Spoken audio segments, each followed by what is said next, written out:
Assalamualaikum. Hello everybody. I hope you guys have a very good day. So this is the update for my previous video about the fork. So just to show you guys, it works. It worked. See, there was no leakage, there was no oil at all. Okay, so it's worth it. All right, it's worth it if you try the method from my previous last video. Okay, just to repair the oil seal.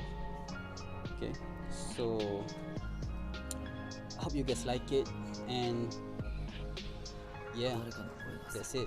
It worked. See you guys.